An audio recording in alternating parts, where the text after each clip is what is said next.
Yes news కి స్వాగతం. వైఎస్ఆర్ కడప జిల్లా చక్రాయపేట మండలంలోని ప్రసిద్ధ గండి శ్రీ వీరాంజనేయ స్వామి వారి ఆలయ పునర్నిర్మాణ పనులు అత్యంత వైభవంగా పూర్తయ్యాయి. ఈ సందర్భంగా బుధవారం జిల్లా కలెక్టర్ డాక్టర్ శ్రీధర్ చెరుకూరి ఆలయాన్ని సందర్శించారు. ఆలయానికి చేరుకున్న జిల్లా కలెక్టర్ కు ప్రధాన అర్చకులు ఆలయ మర్యాదలతో ఘన స్వాగతం పలికారు. అనంతరం స్వామివారి దర్శనం చేసి ప్రత్యేక పూజలు అర్చనలు నిర్వహించారు. ఈ సందర్భంగా ఆలయ అర్చకులు జిల్లా కలెక్టర్ కు తీర్థ ప్రసాదాలు అందజేశారు. మరోవైపు పుష్పగిరి పీఠాధిపతి విద్యాశంకర్ భారతి స్వామీజీ జిల్లా కలెక్టర్ కు ప్రత్యేక ఆశీర్వాదాలు అందించి దేవస్థానం కండువా పూలమాలతో సత్కరించారు. అనంతరం ఆలయ ప్రాంగణాన్ని పరిశీలించిన జిల్లా కలెక్టర్ కు ఆలయ చరిత్ర ప్రాశస్త్యాన్ని ప్రధాన అర్చకులు వివరించారు.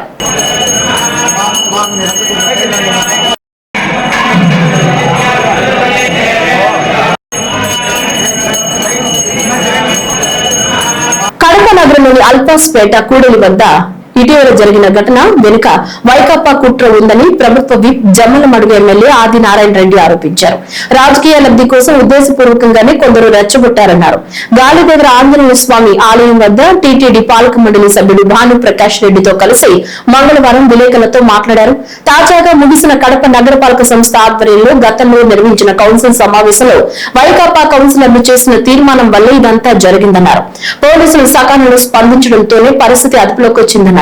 వైకాపా అధినేత జగన్ ముఖ్యమంత్రిగా ఉన్నప్పుడు రాష్ట్ర రాజధానిగా అమరావతి పేరు వద్దని 3 రాజధానులు ఏర్పాటు చేస్తామన్నారని, ఇప్పుడు మావిగన్ అనే పేరు పెట్టొచ్చని చెబుతూ కన్ఫ్యూజ్ అవుతున్నారన్నారు.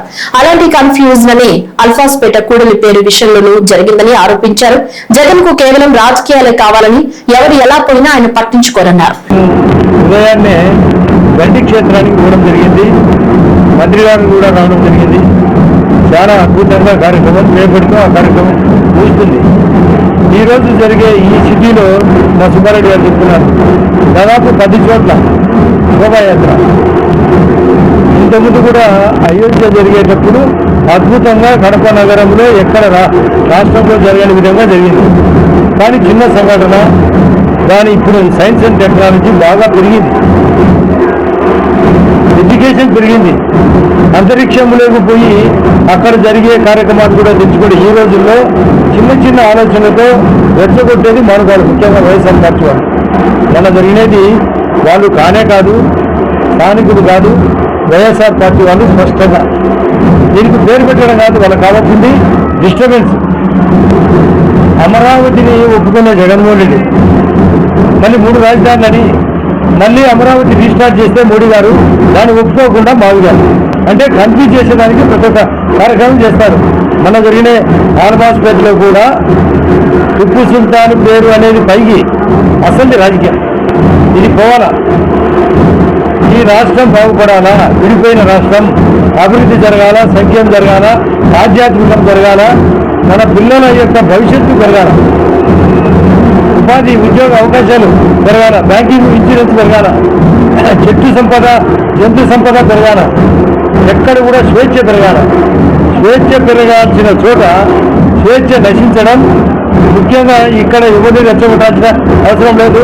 హిందూ సమాజం బలంగా ఉంది, వాళ్ళను కూడా ఇతర క్రిస్టియానిటీ కానీ ముస్లింలు కానీ కూడా మేము సామరస్యంగా పోవాలని బీజేపీ పార్టీ కానీ ఈ యొక్క కూటమి పార్టీ కానీ సిద్ధాంతం.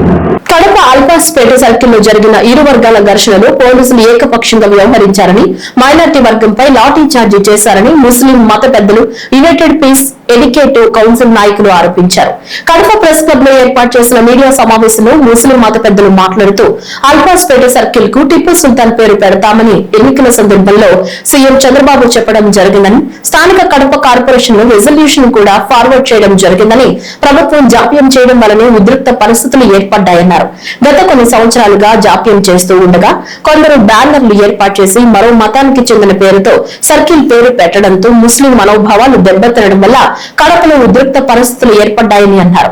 శాంతియుతంగా నిరసన వ్యక్తం చేయడం జరిగిందన్నారు. చర్చలు జరిపి సమస్య పరిష్కారం అయ్యే విధంగా చర్చలు తీసుకోకుండా లాఠీ చార్జీ చేసి కేసులు బనాయించడాన్ని వ్యతిరేకిస్తున్నామన్నారు. ముస్లింల మనోభావాలను గౌరవిస్తూ కడపను నిర్మించిన నేక్ నామ్ ఖాన్, అబ్దుల్ కలాం ఆజాద్, అబ్దుల్ కలాం, టిప్పు సుల్తాన్ పేర్లతో కడప నగరంలో 4 సర్కిళ్లను ఏర్పాటు చేయాలని డిమాండ్ చేశారు. త్వరలో సీఎం చంద్రబాబును కలిసి కడపలో జరుగుతున్న పరిణామాలను వివరించడం జరుగుతుందన్నారు. ये मसला कई दिनों से चल रहा था, कई दिनों से इलीगल बैनर लगाए जा रहे थे, वो सारी चीज़ें गवर्नमेंट की नोटिस में आ रही थी, मगर गवर्नमेंट ने प्रिवेंशन एक्शन क्यों नहीं लिया। और फिर हफ्ते के दिन जिस दिन ये वाक़या हुआ है उस दिन 4 साढ़े 4 बजे हमारे कलेक्टर साहब ने कड़पे के चंद गिने चुने लोगों को फ़ोन कॉन्फ्रेंसिंग के ज़रिए से बात की है। उसमें मौलाना भी थे और मैं भी था। बहुत सारे लोगों से हमारे कलेक्टर साहब ने डिस्कस किया और कहा कि ये जो वाक़या हुआ है इसके ऊपर आप क्या सोचते हैं, आपका क्या ख्याल है। कलेक्टर साहब ने पूछा है। इससे क्या मालूम होता है, इससे ये मालूम होता है कि ये मामला बातचीत के ज़रिए से, आपसी गुफ्तगू के ज़रिए से हल करने का मसला था। और फिर अगर ये कलेक्टर साहब ने जो किया है वो इस वाक़ये से पहले करते तो बहुत अच्छी बात थी। बहरकैफ मैं इस वक्त जो बताना चाहता हूँ, अपने दुख का इजहार करना चाहता हूँ, वो ये है कि पुलिस की तरफ से वन साइडेड कार्रवाई हुई है, मुसलमानों को दबाने की कोशिश की जा रही है। ఇలా ప్రభుత్వం నిర్ణయించినప్పటికీ సీఎం చెప్పినప్పటికీ ఆ యొక్క సర్కిల్ని వేరే మతస్థులు వచ్చేసి మామాద పెడతామని చెప్తే ఎలా అయినా సరే యువకులు రెచ్చిపోతారన్నమాట. అక్కడ వీరు నిరసన తెలిపారు కదా, కట్టెలు తీసుకొచ్చారా, గొడవలు తీసుకొచ్చారా, ఏమైనా ఆయుధాలు తెచ్చారా, ఏం లేదు, పీస్ఫుల్గా వచ్చి నిలబడ్డారు. లేదు ఇది టిపు సుల్తాన్ సర్కిల్ అని ప్రకటించారు, దాని ప్రకారం అదే ఉండాలి అనేసి. అటువంటప్పుడు ప్రభుత్వం దాన్ని సంప్రదింపులతో దాన్ని నిర్ణయించాలి. అలా జరగలేదు, ఉద్రిక్త చెలరేగింది. జరిగిన సంఘటన ఏమో జరిగింది. చేరిన వారికి పోలీసు వారు కట్టెలతో చాలా నిర్దాక్షిణ్యంగా వారిని చెతకబాదారు. పండితుడని చూడలేదు, పిల్లలని చూడలేదు, వృద్ధులని చూడలేదు. అది చాలా బాధాకరమైనటువంటి విషయం. మరో విషయం ఆలోచించాల్సింది ఏంటంటే, నేను కలెక్టర్ గారికి చెప్పాను, కడప ముస్లిం మెజారిటీ ఉన్నటువంటి ఏరియా, ఈ ఏరియాలో ఎక్కడ ఏ ఒక్క సర్కిల్గా ముస్లిం పేరుతో లేదు. ఇక మీ ప్రభుత్వం వాళ్ళే టిపు సుల్తాన్ పేరుతో ఒక్క సర్కిల్ పెడతామంటే ఇంత రచ్చ జరుగుతుంది. ఇలా ఉండకూడదు. వారికి కూడా వారి మనోభావాలు తెలుసుకోవాలనేసి. హనుమాన్ జయంతి సందర్భంగా కాజీపేట మండలం నందిపాడులో 12 అడుగుల విగ్రహాన్ని మే 13వ తేదీ గ్రామ ప్రజలందరూ ఘనంగా విగ్రహ ప్రతిష్ఠ నిర్వహించారు. ఈ సందర్భంగా గ్రామంలో కోలాటం మరియు ఎడ్ల పందాల పోటీలు నిర్వహించారు. ఈ పందాల పోటీలకు జిల్లా నలుమూల నుంచి ఎడ్లు పందెంలో పాల్గొన్నాయి.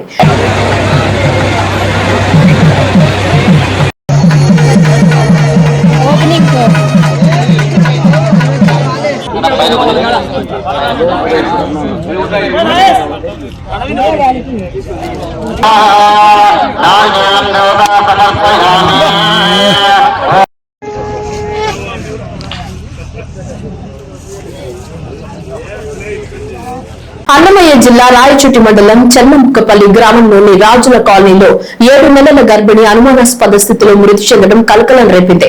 గంగనూరు గ్రామానికి చెందిన షేక్ రహబ్ జాన్ కు 9 నెలల క్రితం రాయచోటికి చెందిన షేక్ రెడ్డి బాషాతో వివాహం జరిగింది. సోమవారం రాత్రి ఆమె మృతి చెందిన ఘటనపై కుటుంబ సభ్యులు అనుమానాలు వ్యక్తం చేస్తున్నారు.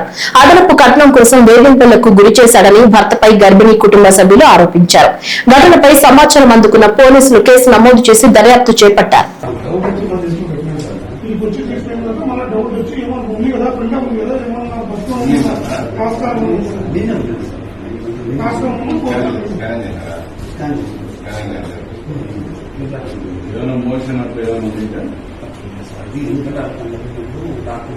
కడప జిల్లా ప్రొద్దుటూరులో మాజీ ఎమ్మెల్యే రాచమల్లి శివప్రసాద్ రెడ్డి చౌడూరు రైతులతో కలిసి తహసీల్దార్ ను కలిశారు.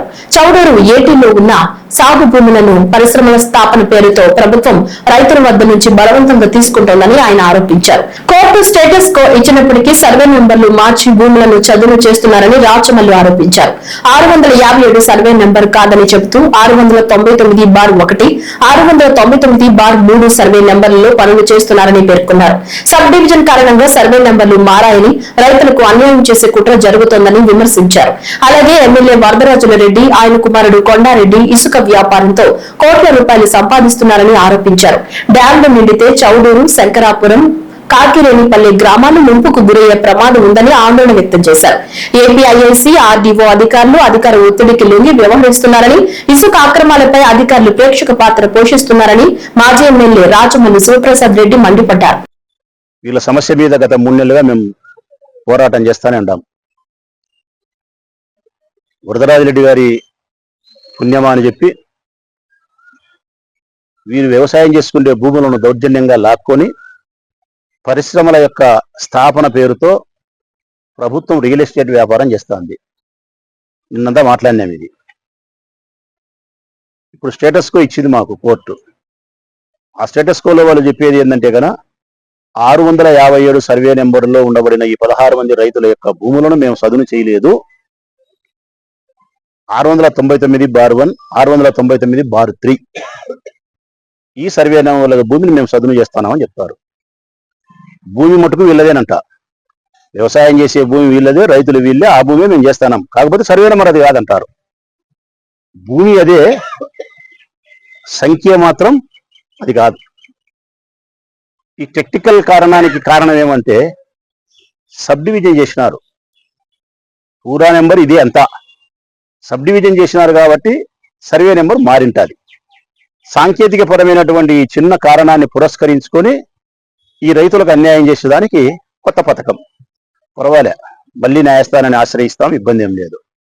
వైఎస్ఆర్ కడప జిల్లా పులివెందుల నియోజకవర్గ పర్యటనలో భాగంగా బుధవారం జిల్లా కలెక్టర్ డాక్టర్ శ్రీధర్ చెరుకురి చక్రాయపేట మండల పరిధిలోని గండి సమీపంలో పాపాగ్ని నదిలో జరుగుతున్న త్రాగునీటి పైప్ లైన్ ప్రాజెక్టు పనులను పరిశీలించారు. ఈ ప్రాజెక్టు ద్వారా సుమారు 300 గ్రామాలకు త్రాగునీరు అందించనున్నట్లు అధికారులు తెలిపారు. ఆర్డబ్ల్యూఎస్ ఆధ్వర్యంలో మెగా ప్రాజెక్ట్ ఏజెన్సీ నిర్వహిస్తున్న పనుల పురోగతిపై అధికారులతో మాట్లాడిన జిల్లా కలెక్టర్ పనులను వేగవంతంగా పూర్తి చేయాలని ఆదేశించారు. అనంతరం చక్రాయపేట జిల్లా పరిషత్ ఉన్నత పాఠశాల వేంపల్లి జెడ్పీ హైస్కూల్ ప్రాంగణంలో నిర్మిస్తున్న సెంట్రలైజ్డ్ స్మార్ట్ కిచెన్ బిల్డింగ్ల పనులను పరిశీలించారు. డొక్కా సీతమ్మ మధ్యాహ్న భోజన పథకానికి సంబంధించి నిర్మిస్తున్న కిచెన్ షెడ్ల పనుల్లో పలు మార్పులు సూచిస్తూ పాఠశాల పునః ప్రారంభం నాటికి నిర్మాణాలు పూర్తి చేసి నిర్వహణలోకి తీసుకురావాలని అధికారులను ఆదేశించారు.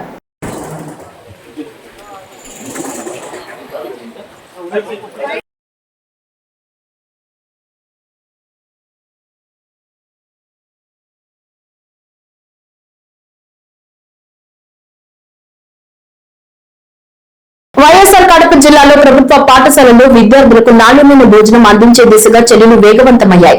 కమలాపురం నియోజకవర్గ పర్యటనలో భాగంగా పెళ్లిమర్రి మండలం వెల్లటూరు జెడ్పీ హైస్కూల్లో నిర్మాణంలో ఉన్న సెంట్రలైజ్డ్ స్మార్ట్ కిచెన్ భవనాలను జిల్లా కలెక్టర్ డాక్టర్ శ్రీధర్ చెరుకురి పరిశీలించారు. కిచెన్ షెడ్ల నిర్మాణ పనులపై ఇంజనీరింగ్ అధికారులకు పలు సూచనలు చేసిన కలెక్టర్ పాఠశాలలు పునః ప్రారంభమయ్యే నాటికి స్మార్ట్ కిచెన్లను అందుబాటులోకి తీసుకురావాలని ఆదేశించారు. అలాగే వంట నిర్వాహకులతో మాట్లాడిన కలెక్టర్ విద్యార్థులకు శుచికరమైన రుచికరమైన పోషకాహార భోజనం అందించాలంటే బాధ్యతతో పనిచేయాలని సూచించారు. మన ఇంట్లో వండినట్లే ప్రేమతో పిల్లలకు ఆహారం అందించాలని చెప్పారు.